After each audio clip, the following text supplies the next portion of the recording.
Have you experienced self-doubt lately when you're attempting to try something new? Have you found that getting motivated and trying to rev yourself up maybe hasn't worked or helped you in that process? Well, stay tuned as we explore what is actually going on in the recesses of your unconscious mind when it comes to self-doubt, and discover how self-doubt is actually perfectly normal, healthy, and actually necessary on your path of self-growth. Self-doubt arises from two sources. One is internal and the other is external. The internal source is your unconscious programming, which fundamentally wants to preserve your life and help you avoid feeling pain or discomfort. For example, let's say that you would like to attract more money or earn more money. This may involve a change of careers, a promotion, learning new skills. So your unconscious will automatically start to present in your conscious mind a range of scenarios of failure, doubt, can you do this, etc. The reason for this is twofold. The first is to shine light or expose the areas within yourself that you may need to work on. Parts of you that don't feel capable, parts of you that don't feel like you're worthy enough, parts of you that just simply are too scared to step up and claim more money. Your unconscious will bring up thoughts like, who are you to attract more money? You're not from a wealthy family, you don't deserve to have more money.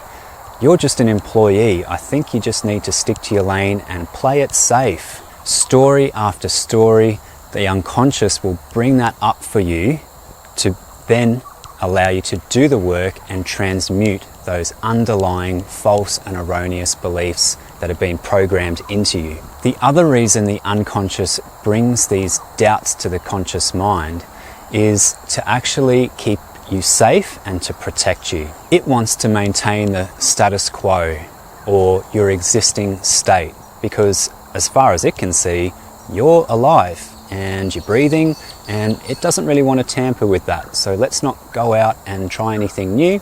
Let's just keep things as they are. The unconscious is really just looking out for you. It's got your back. It doesn't want you to experience ridicule or shame or failure that you might experience if you were to get a new job, increase your skill set, go for a promotion, try a totally different career altogether.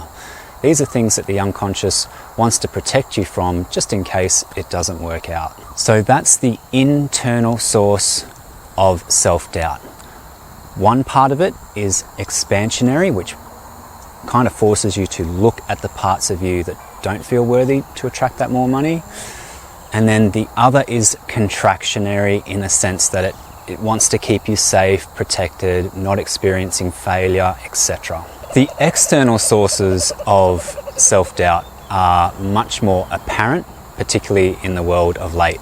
Your peers, family members, general societal norms, Hollywood movies, all of the stuff on the streaming services, etc. They all set these expectations for what we're supposed to be like. Unlike internal sources of self-doubt, which have the expansionary component and the contractionary component, the external sources of self-doubt are purely contractionary. You may receive comments, and I've received these comments as well. Who do you think you are?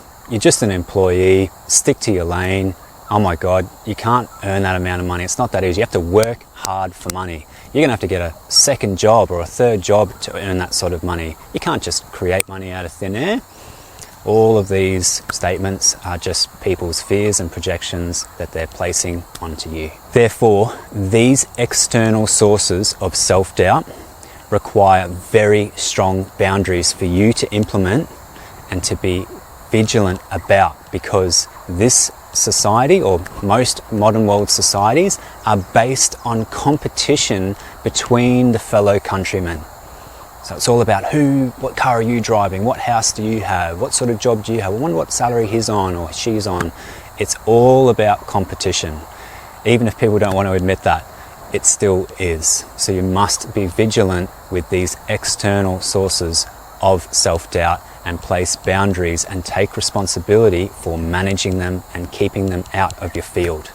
because they are purely contractionary. We're getting to the end now, and if you had no self-doubt, you would be traveling into new situations with complete naivety and unpreparedness. Therefore, self-doubt is both necessary and healthy, but if it is becoming overwhelming, here are 2 solutions that you can consider implementing to help you adapt to the self-doubt.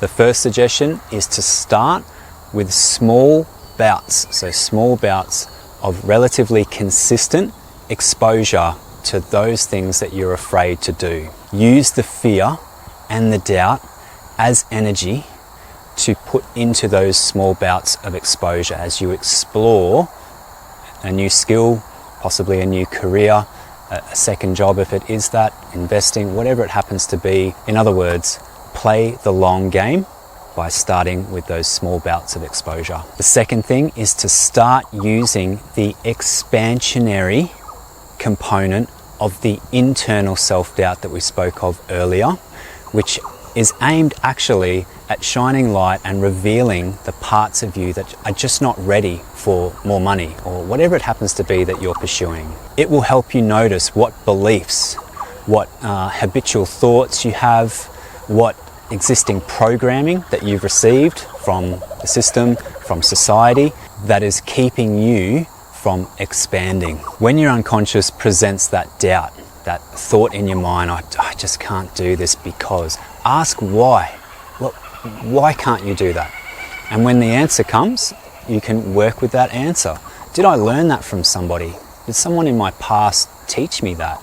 Did somebody that I really respect say one comment when I was 10 or 15 years of age and that just stuck with me? Get curious and continue to allow those parts of you to come up and say, hey, I don't feel I'm worthy. I don't think we can do this. Sit with them, befriend them, and find out what it is that they really want to teach you. And sometimes that's all that's required. They just want to be acknowledged, and that's enough for them to be released and ultimately transmuted by you. So in summary, by exposing yourself to small bouts and also doing the inner work in small bouts as well, courage and confidence will eventually take the place of the fear that you experience from self-doubt. I hope you've got something out of this video. If you did, please give it a thumbs up. If you didn't get anything out of it, give it a thumbs down. In the meantime, please keep well, and I look forward to seeing you in the next video.